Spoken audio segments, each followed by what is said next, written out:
है कोई प्रॉब्लम है तो बताओ जल्दी।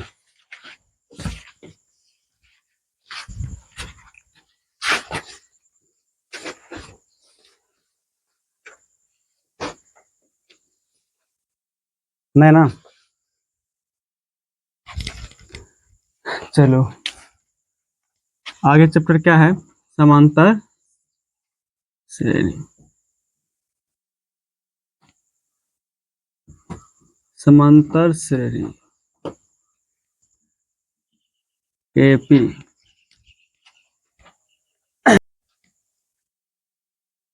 एपी किसे बोलेंगे? किसी संख्या में निश्चित राशि जोड़ने पर,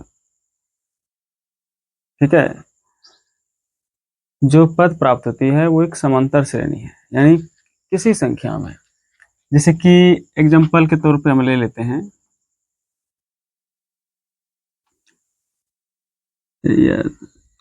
पर लिख देते हैं, यदि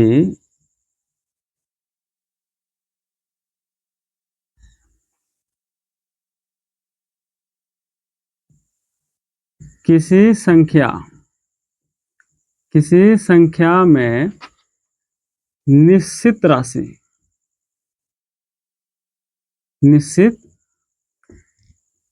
राशि जोड़ने पर एपी का पद प्राप्त होता है। और वो निश्चित राशि को क्या बोलेंगे? निश्चित राशि को क्या बोलेंगे? निश्चित राशि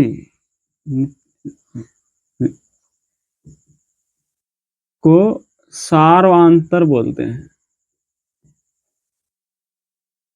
निश्चित राशि को क्या कहते हैं? सार्वंतर ही। वही जो निश्चित राशि जो प्रत्येक पद में जोड़ते हैं, जो आगे वाला पद प्राप्त होता है ना, तो वो निश्चित राशि ही जो है समांतर श्रेणी का सार्वंतर होता है।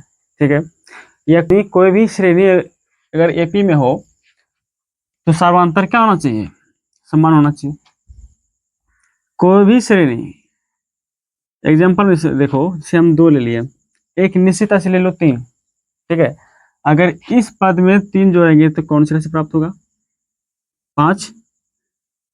और इसमें 3 जोड़ेंगे तो 8, इसमें अगर 3 जोड़ेंगे तो 11। इस तरह से जो है वो प्राप्त हो जाएंगे, और ये क्या होंगे? एपी।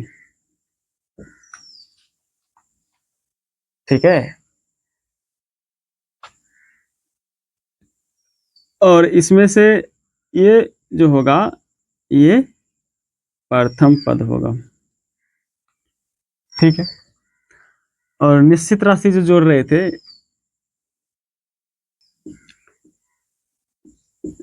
निश्चित राशि जो जोड़ रहे थे वो क्या है? डी है, जो कितने हैं? 3 है। ठीक है, और एग्जांपल ले लो दूसरा, जैसे कि ले लेते हैं 5। ठीक है, और इसमें निश्चित राशि जो जोड़ते हैं वो 1 जोड़ते हैं तो कितना प्राप्त होगा? 6, 7, 8, 9। क्या ये एपी है? एपी है या नहीं है? पता होना चाहिए, निश्चित राशि होना चाहिए, यानी किसी भी श्रेणी का सार्वंतर, है ना, यानी प्रत्येक 2 पदों का अंतर क्या होना चाहिए? निश्चित होना चाहिए, यानी बराबर होना, समान होना चाहिए, तभी वो एपी की श्रेणी बनेंगे।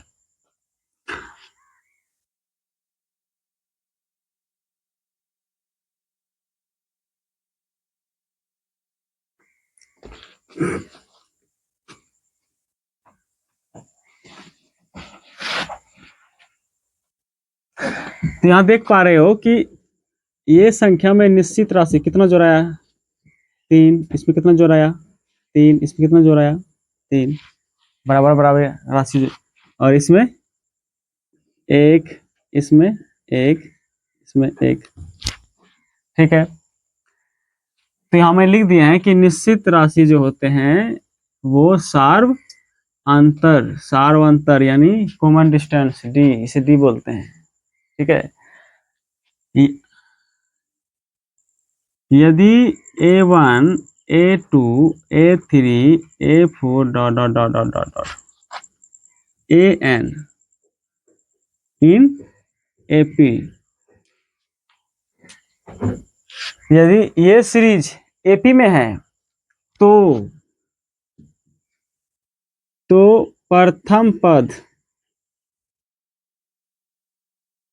प्रथम पद A1 है ना।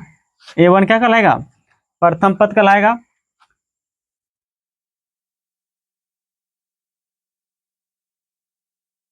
सार्व अंतर यानी कॉमन डिस्टेंस, सर्वांतर। अच्छा, सर्वांतर कैसे निकालेंगे? यानी A2 माइनस A1, यह फिर A3 minus A2, A3 minus A2, यानी पाछे वाले पद से जस्ट उसके आगे वाले पद को हम घटाते हैं तो हमें सार्व अंतर प्राप्त होता है। ठीक है। पदों की संख्या को n कहते हैं। पदों की संख्या को हम क्या बोलेंगे? n बोलेंगे। n यानी पदों की संख्या, यानी ये जो सीरीज है A1 A2 A3 A4 A5 A6 dot dot dot कहाँ तक? AN तक। यहाँ देखो, ये पहला पद, दूसरा पद, तीसरा पद, चौथा पद और ये nवां पद, यानी पदों की संख्या कितना? n तक, है ना। और ये जो है AN, ये सबसे लास्ट पद कहलाएगा, यानी अंतिम पद कहलाएगा। ये अंतिम पद AN। ठीक है। यदि सीरीज T1 T2 T3 के रूप में रहता है ना, तो अंतिम पद हम TN ही कहते हैं, है ना, TN। ठीक है।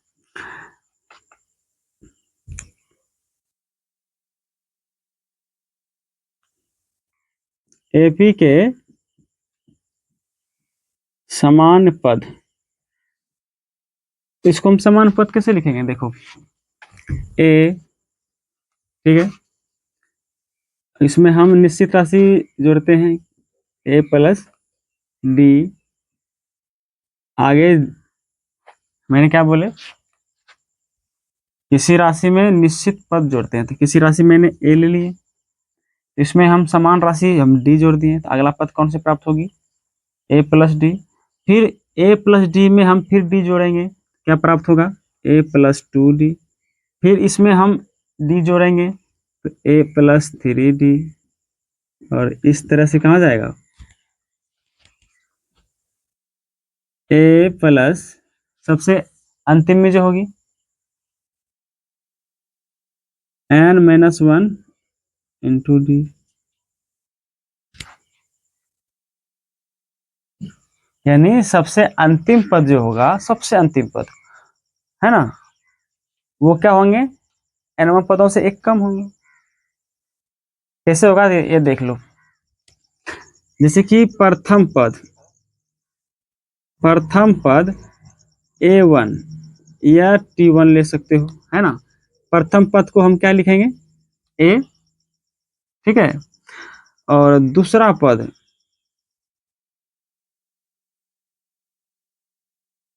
पद A2, A2 की जगह हम क्या लिखेंगे? A plus D। ठीक है। और तीसरा पद यानी A3 की जगह क्या लिखेंगे? A plus 2D। तो यहाँ पर देख पा रहे हो, जितना पद हो रहे हैं, जितनी पदों की संख्या हो रहा है ना, उससे एक कम जो है निश्चित पद हो रहा है, यानी कि A3 है, लेकिन यहाँ पे D 2 टाइम्स 2D। अगर हम A4 लेंगे तो कितना होगा? ए प्लस 3D। अगर A5 लेंगे तो कितना हो जाएगा, A प्लस 4D, यानी जितनी पदों की संख्या हो रही है उससे एक कम। तो उसी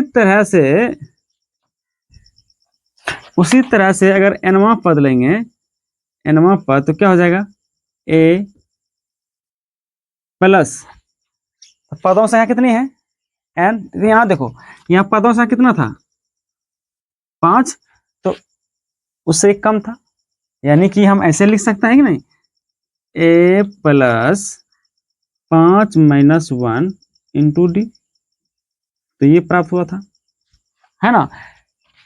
अगर हम छठा पद अगर लिखते हैं तो ऐसे लिख सकते हैं कि नहीं, A प्लस, पदों संख्या कितनी है, 6 माइनस 1 इंटू डी, लिख सकते हैं या नहीं। तो क्या प्राप्त होगा, A प्लस 5D। और ये कैसे प्राप्त हो रहे हैं, तो यहाँ देखो, एक निश्चित राशि लिए, उसमें हम एक राशि लिए हैं और उसमें से हम निश्चित पद जोड़ रहे हैं, A प्लस डी, फिर इसमें डी जोड़ेंगे A प्लस 2D, इसमें फिर डी जोड़ेंगे A प्लस 3D। तो ये जो है पहला पद है, दूसरा पद, तीसरा पद, और ये चौथा पद है। चौथा पद देखो, A प्लस 3D, चौथा पद A प्लस 3D। तो इसी प्रकार से जो है nवां पद क्या होगा, nवां पद हो जाएगा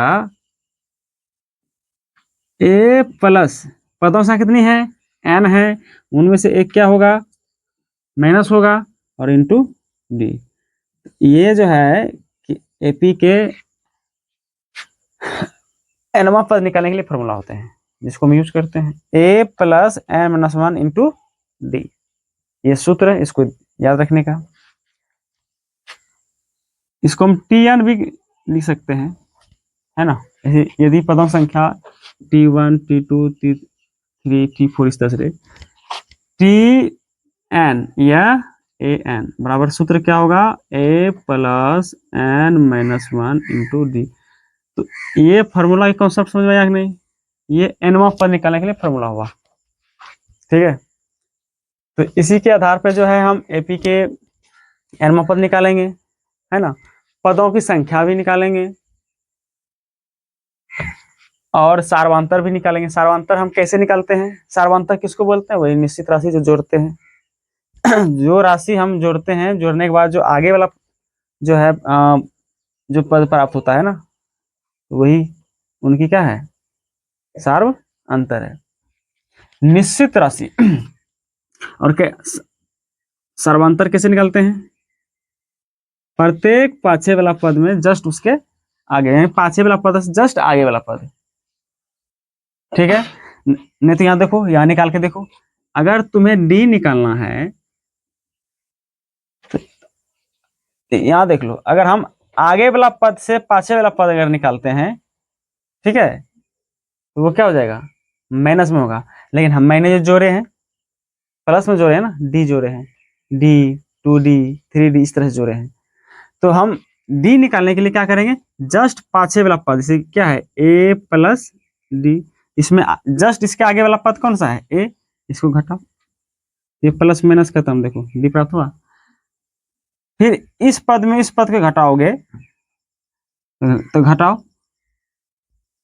क्या है, A प्लस 2D, तो इसके जस्ट आगे वाला पद कौन सा है, A प्लस डी, इसमें घटा दो, A आगे माइनस हो जाएगा, 2D में डी घटेगा, क्या सर्वांतर प्राप्त हो रहा है, ठीक है। पाछे वाला पद से जस्ट आगे वाला पद को घटाते हैं तो सार्वंतर निकलता है। और यही सार्वंतर कोई भी श्रेणी अगर एपी में है तो सार्वंतर से ही पता चलेगा ना, चलेगा कि नहीं, क्योंकि वो समान होना चाहिए, निश्चित होना चाहिए, है ना, बराबर होना चाहिए, तभी एपी में होंगे। उतारो इसको, और देखो इसमें एग्जाम में जो सवाल आएगा, इसमें एग्जाम में जो सवाल आएगा वो एपी में डी निकालने के लिए बोलेंगे, श्रेणी के अंतर्गत डी निकालने के लिए देंगे, यानी सार्वंतर निकालने के लिए देगा। हो सकता है कि एपी का सीरीज देगा और बोलेगा कि ये एपी में है या नहीं है, ठीक है। ये तो बोलेगा सर्वांतर निकालिए, ठीक है, ये तो बोलेगा कि इस एपी के कौन सा पद 75 है, 78 है, यह 20वां पद क्या होगा। इस टाइप के सवाल जो एग्जाम में आते रहते हैं, और ये सब जो सवाल जो है हम इसी चैप्टर के अंतर्गत पढ़ लेंगे। ठीक है, इसके बाद आएगा समांतर श्रेणी के पदों का जोड़, SN। ठीक है, ठीक है, उतार।